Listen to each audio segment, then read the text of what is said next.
नमस्कार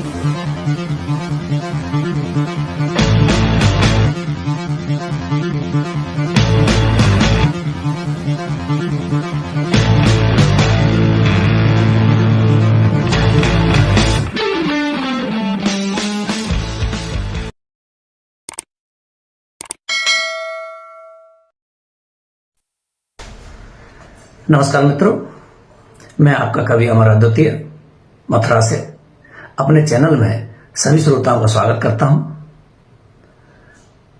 आज पुनः लेकर उपस्थित हूं मुंशी प्रेमचंद जी की कहानी, मुंशी प्रेमचंद जी के उपन्यास वरदान की अगली कड़ी। यह एक धारावाहिक प्रस्तुति है।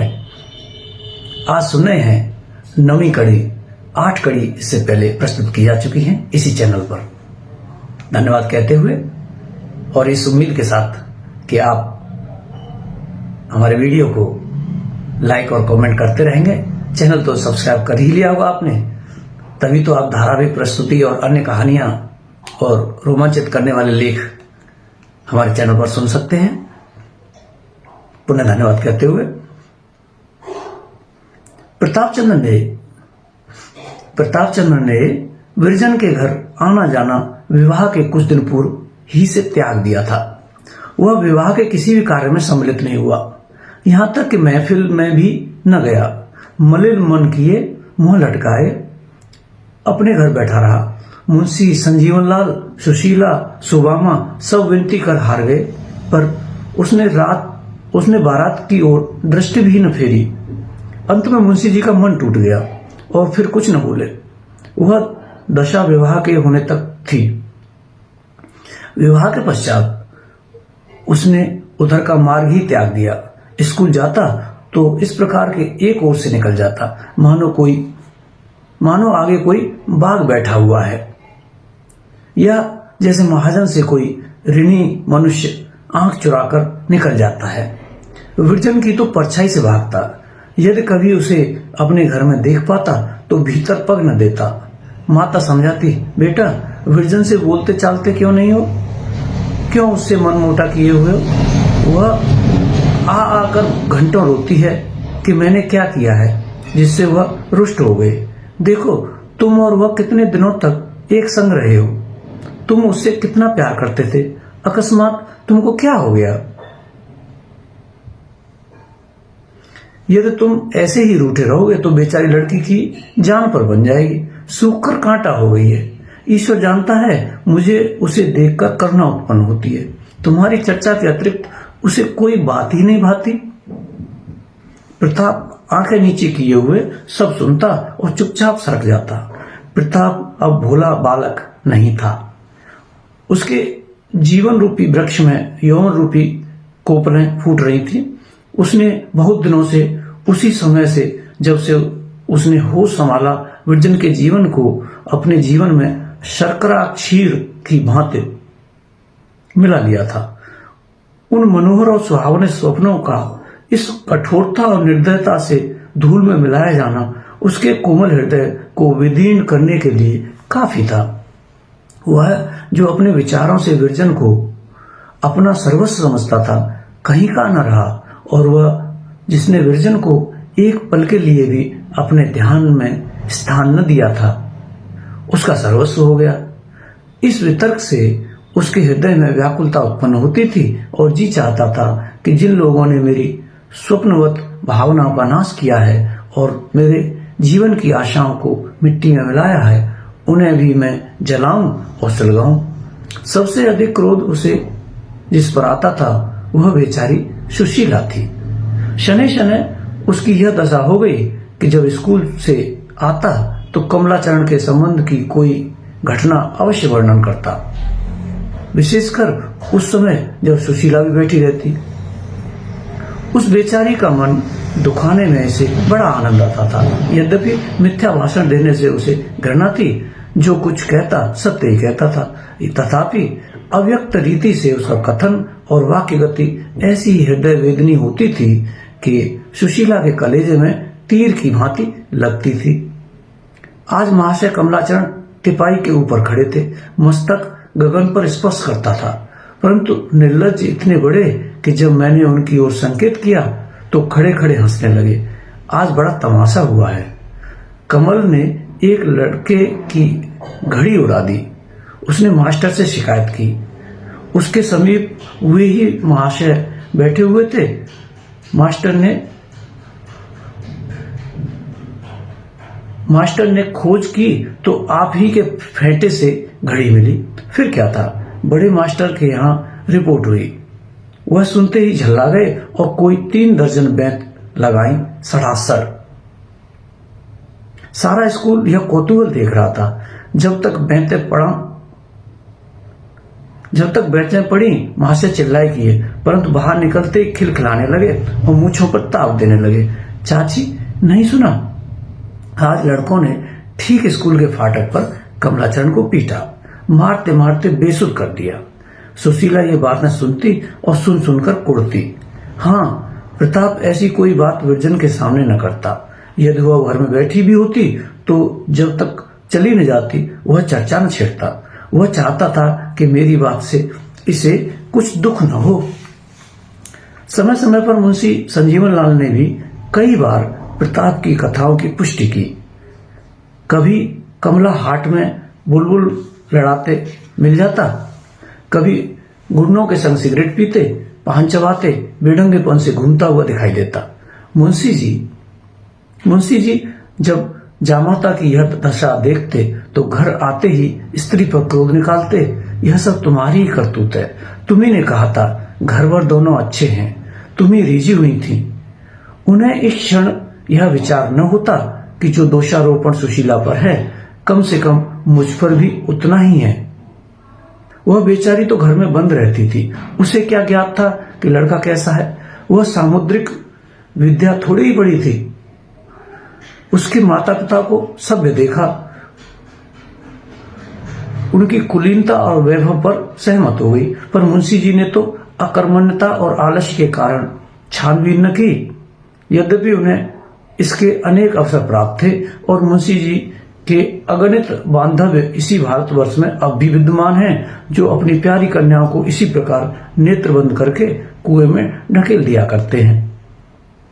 सुशीला के लिए विरजन से प्रिय जगत में अन्य वस्तु न थी। विरजन उसकी प्राण थी, विरजन उसका धर्म थी और विरजन ही उसका सत्य थी। वही उसकी प्राणाधार थी, वही उसके नयनों की ज्योति और हृदय का उत्साह थी। उसकी सर्वोच्च सांसारिक अभिलाषा यह थी कि मेरी प्यारी विरजन अच्छे घर जाए, उसके सास ससुर देवी देवता हों, उसके पति शिष्टता की मूर्ति और श्री रामचंद्र जी की भांति सुशील हों, उस पर कष्ट की छाया भी न पड़े।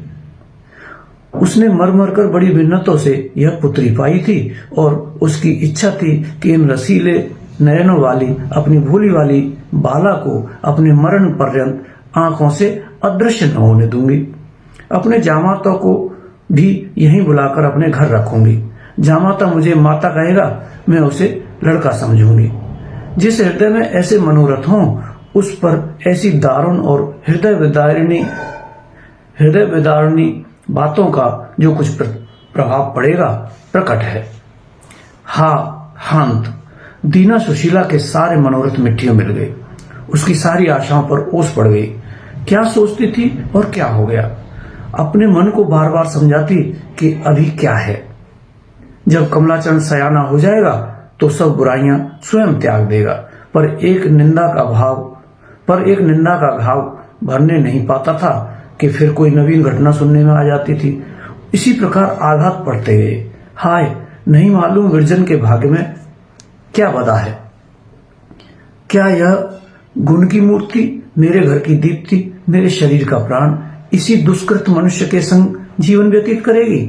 क्या मेरी श्यामा इसी गिद्ध के पाले पड़ेगी? यह सोचकर सुशीला रोने लगती और घंटों रोती। पहले विरजन को कभी डांट डपट भी दिया करती थी, अब भूलकर भी कोई बात न कहती। उसका मुंह देखते ही उसे याद आ जाती थी। एक क्षण के लिए भी उसे सामने से अदृश्य न होने देगी। यदि जरा देर के लिए वह सुवामा के घर चली जाती तो स्वयं पहुंच जाती। उसे ऐसा प्रतीत होता मानो कोई उसे छीन कर ले भागता है। जिस प्रकार बधिक की छुरी से के तले अपने बछड़े को देखकर गाय का रोम रोम कांपने लगता है, उसी प्रकार विरजन के दुख का ध्यान करके सुशीला की आंखों में संसार सूना जान पड़ता था। इन दिनों विरजन को पल भर के लिए नेत्रों से दूर करते वह कष्ट और व्याकुलता होती थी, जो चिड़िया को घोंसले से बच्चे खो जाने पर होती है। सुशीला एक तो यूं ही जीर्ण रोगिणी थी, उस पर भविष्य की असाध्य चिंता और जलन से उसे और भी भुला दिया। निंदाओं में कलेजा छलनी कर डाला। 6 मास भी बीतने न पाए थे कि क्षय रोग के चिन्ह दिखाई देने लगे। प्रथम तो कुछ दिनों तक साहस करके अपने दुख को छिपाती रही, परंतु कब तक रोग बढ़ने लगा और शक्तिहीन हो गई। चारपाई से उठना कठिन हो गया। वैद्य और डॉक्टर औषध करने लगे।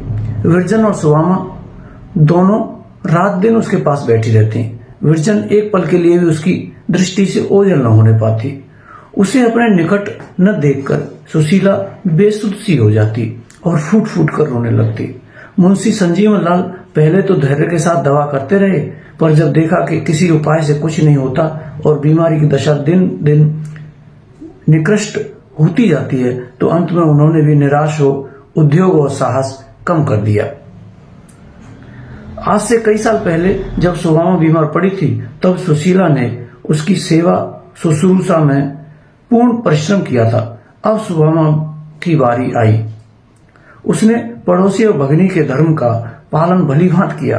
रुग्ण सेवा में अपने गृह कार्य को भूल सी गई। 2-2, 3-3 दिन तक प्रताप के बोलने की नौबत न आई। बहुधा वह बिना भोजन किए ही स्कूल चला जाता, परंतु कभी कोई अप्रिय शब्द मुख से न निकालता। सुशीला की रुग्णावस्था ने अब उसकी द्वेषाग्नि को बहुत कम कर दिया था। द्वेष की अग्नि द्वेष्टा की उन्नति और दुर्दशा के साथ साथ तीव्र प्रज्वलित होती है और उसी भांति स्वयं शांत होती है जब द्वेष्टा के जीवन का दीपक बुझ जाता है।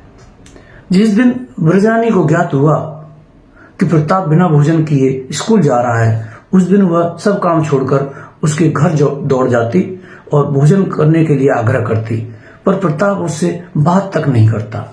उसे रोता छोड़ बाहर चला जाता। निस्संदेह वह विरजन को पूर्णतः निर्दोष समझता था, परंतु एक ऐसे संबंध को जो वर्ष 6 मास में टूट जाने वाला हो, वह पहले ही से तोड़ देना चाहता था।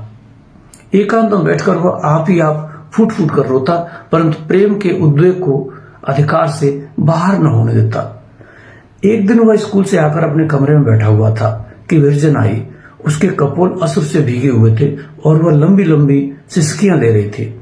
उसके मुख पर इस समय कुछ ऐसी निराशा छाई हुई थी और उसकी दृष्टि कुछ ऐसी करुणोत्पादक थी कि प्रताप से न रहा गया। सजल नयन होकर बोला, क्यों विरजन, रो क्यों रही हो? विरजन ने कुछ उत्तर न दिया, वरन और बिलख बिलख कर रोने लगी। प्रताप का गांभीर्य जाता रहा। वह निसंकोच होकर बैठा और विरजन की आंखों में आंसू पहुंचने लगा। विरजन ने स्वर संभाल कर कहा, लल्लू, अब माताजी न जिएंगी, मैं क्या करूं? यह कहते कहते फिर सिसकियां भरने लगी। प्रताप यह समाचार सुनकर स्तब्ध हो गया। दौड़ा हुआ विरजन के घर गया और सुशीला की चारपाई के समीप खड़ा होकर रोने लगा। हमारा अंत समय कैसा धन्य होता है। वह हमारे पास ऐसे ऐसे अहितकारियों को खींच लाता है जो कुछ दिन पूर्व हमारा मुख नहीं देखना चाहते थे और जिन्हें इस शक्ति के अतिरिक्त संसार की कोई अन्य शक्ति पराजित कर सकती थी। हाँ, यह समय ऐसा ही बलवान है और बड़े बड़े बलवान शत्रुओं को हमारे अधीन कर देता है। जिन पर हम कभी विजय न प्राप्त कर सकते थे, उन पर हमको यह समय विजयी बना देता है। जिन पर हम किसी शत्रु से अधिकार न पा सकते थे, उन पर समय शरीर के शक्तिहीन हो जाने पर भी हमको विजयी बना देता है। आज पूरे वर्ष भर पश्चात प्रताप ने इस घर में पदार्पण किया। सुशीला की आंखें बंद थीं, पर मुखमंडल ऐसा विकसित था जैसे प्रभात काल का कमल। आज भोर ही से वह रट लगाए हुए थी, लल्लू को दिखा दो। सुवामा ने इसलिए विरजन को भेजा था। सुवामा ने कहा, बहन आंखें खोलो, लल्लू खड़ा है। सुशीला ने आंखें खोल दी और दोनों हाथ प्रेम बाहुल्य से फैला दिए। प्रताप के हृदय में विरोध का अंतिम चिन्ह भी विलीन हो गया। यदि ऐसे काल में भी कोई मत्सर का मैल रहने दे तो वह मनुष्य कहलाने का हकदार नहीं है। प्रताप सच्चे पुत्रत्व भाव से आगे बढ़ा और सुशीला के प्रेमांक में जा लिपटा। दोनों आधे घंटे तक रोते रहे। सुशीला उसे अपनी दोनों बाहों से इस प्रकार दबाए हुए थी मानो वह कहीं भागा जा रहा है। वह इस समय अपने को सैकड़ों धिक्कार दे रहा था कि मैं ही इस दुखिया का प्राणहारी हूं। मैंने ही द्वेष द्वैरावेग से वशीभूत होकर इसे इस गति का पहुंचाया है। मैं ही इस प्रेम की मूर्ति का नाशक हूं। ज्यों-ज्यों यह भावना उसके मन में उठती, उसकी आंखों से आंसू बहते। निदान सुशीला बोली, लल्लू, अब मैं 1-2 दिन की और मेहमान हूं। लल्लू, अब मैं 1-2 दिन की और मेहमान हूं। मेरा जो कुछ कहा सुना हो क्षमा करो। प्रताप का सुर उसके वश में न था, इसलिए उसने कुछ उत्तर न दिया। सुशीला फिर बोली, न जाने क्यों तुम मुझसे रुष्ट हो। तुम हमारे घर नहीं आते, हमसे बोलते नहीं। जी तुम्हें प्यार करने को तरस तरस कर जाता है, पर तुम मेरी तनिक भी सुध नहीं लेते। बताओ, अपनी दुखिया चाची से क्यों रुष्ट हो? ईश्वर जानता है मैं तुमको सदा अपना लड़का समझती रही। तुम्हें देखकर मेरी छाती फूल उठती है। यह कहते कहते निर्बलता के कारण उसकी बोली धीमी हो गई, जैसे क्षितिज के अथाह विस्तार में उड़ने वाले पक्षी की बोली प्रतिक्षण मध्यम होती जाती है, यहाँ तक कि उसके शब्द का ध्यान मात्र शेष रह जाता है। इसी प्रकार सुशीला की बोली धीमी होते होते केवल साए साए रह गई। मित्रों, आप सुन रहे हैं मुंशी प्रेमचंद जी के उपन्यास वरदान की धारावाहिक प्रस्तुति, और यह 9वीं कड़ी थी। हमसे जुड़े रहने के लिए हमारे चैनल को सब्सक्राइब कर रखें। धन्यवाद।